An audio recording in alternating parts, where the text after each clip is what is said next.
Well, viewers, this week marks the unprovoked Russian invasion of Ukraine, and today we are joined in by the Ambassador of the European Union to India, Ugo Astuto. Hello, sir. Very welcome to ETV Bharat. Well, as we know that, of course, tomorrow we are going to complete 1 year of the Russian invasion of Ukraine. So my question to you is, how do you see the situation changing, on also the fact that the Russians are becoming more aggressive, which has become a global concern and a threat to international security? How do you see this coming, and given the fact that, how are you handling the situation on the ground?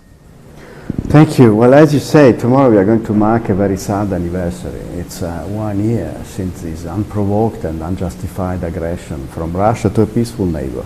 It's a clear violation of the UN Charter, a violation of international law, and by a very member of the UN Security Council, so it's particularly concerning. And on top of it, Russia had also guaranteed the borders internationally defined in 1994 in the so-called Budapest Memorandum.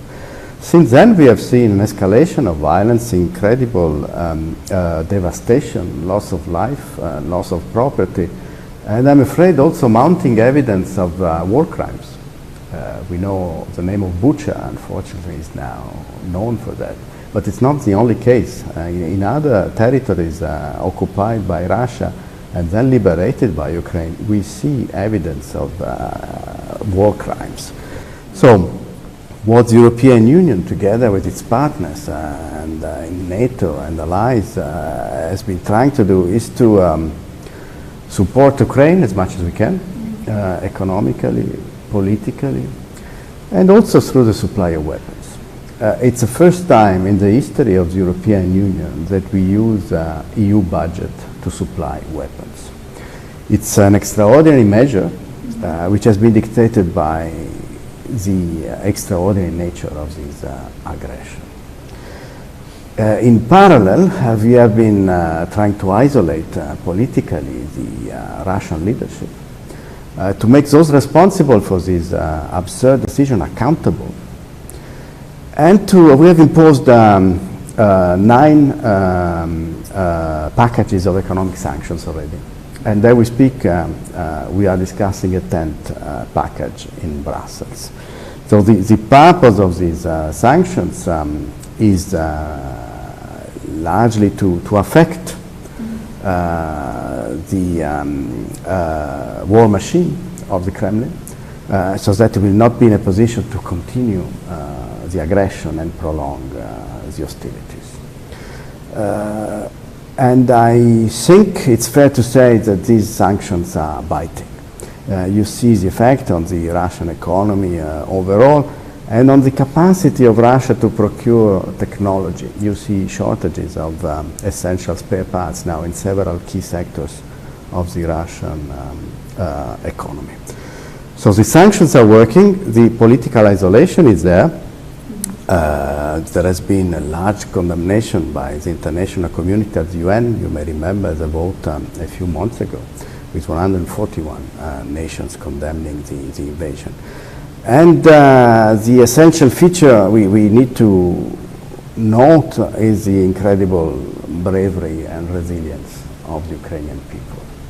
And today and tomorrow, on the occasion of the anniversary, we shall pay tribute to this resilience and commemorate all the innocent victims of the war.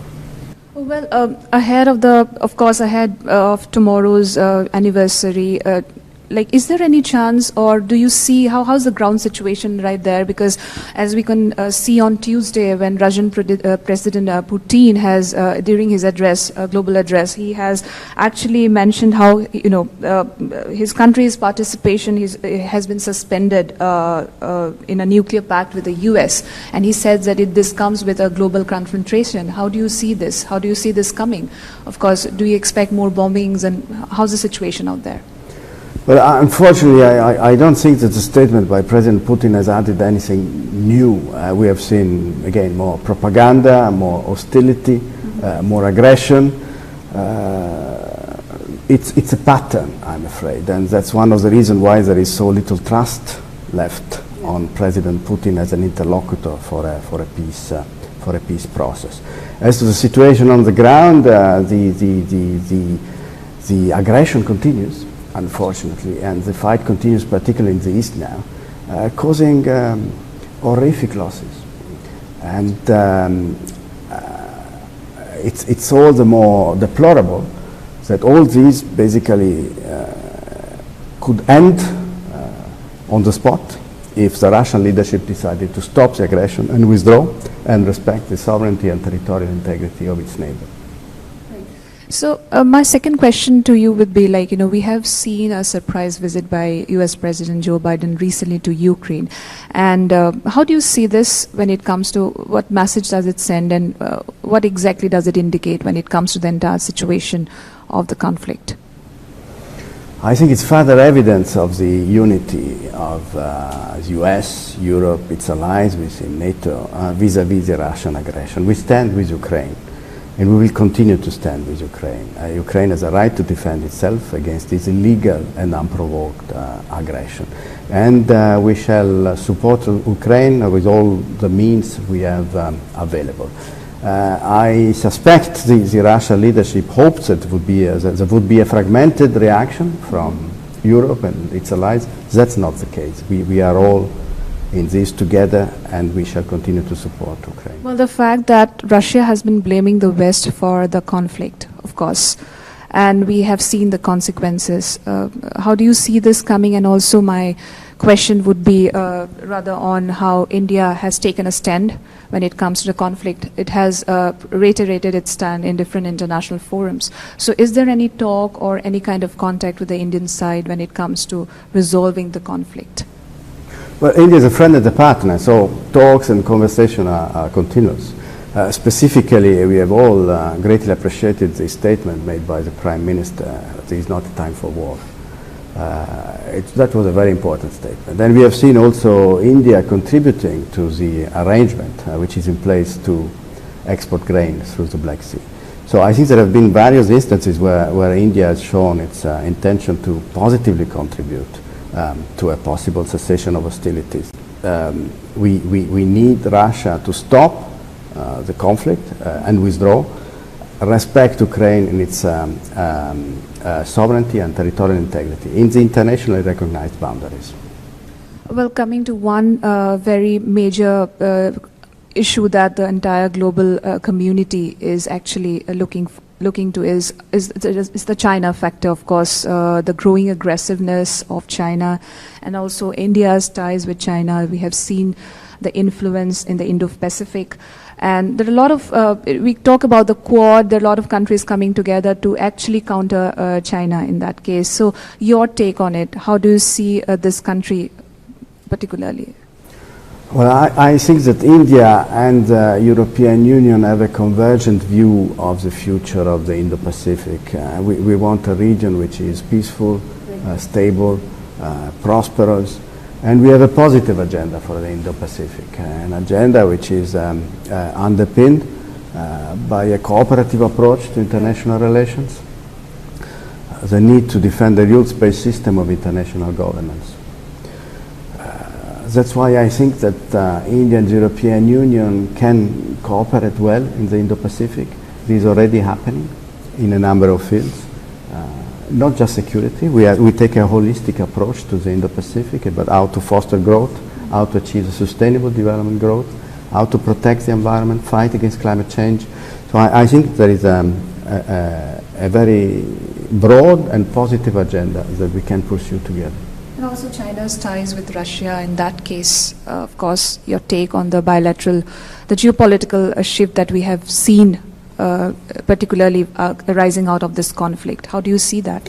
Well, let me put it this way. I think we have, as the international community, globally, the same interest in respect for international law, in upholding the values and principles of the UN Charter. And that is something that should bring all of us together, irrespective of the region of the world where we live in. Right. My last question to you would be, of course, this Russia's unprovoked war against Ukraine has actually led to a global energy crisis and highly impacted the energy and food markets, as you can see. So, how the European countries are tackling the rising prices and, of course, the fact that the scarcity of the supplies, and your take on that, basically. Well, this inflation in the prices of energy and food is the result of a deliberate policy from the Russian leadership to play havoc into the international prices, to exert sort of blackmail over Europe, which was overly reliant on fossil fuels from Russia. Well, to put it bluntly, the era of Russian fossil fuels in Europe is over. Okay. We have managed already to wean ourselves off gas and oil coming from Russia in a considerable fashion through a multifaceted approach, diversifying the sources, through energy savings. On average, we have reduced by 15% energy consumption in the European Union, and accelerating our transition towards a greener energy mix.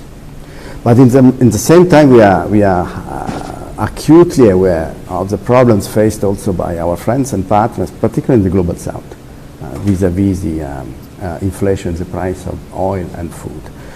That's why we have tried to mitigate these consequences of the Russian aggression and its policies by establishing what we call the solidarity lanes to support the export of grain from Ukraine, and the arrangements, and we have also contributed to the arrangements to export grain via the Black Sea.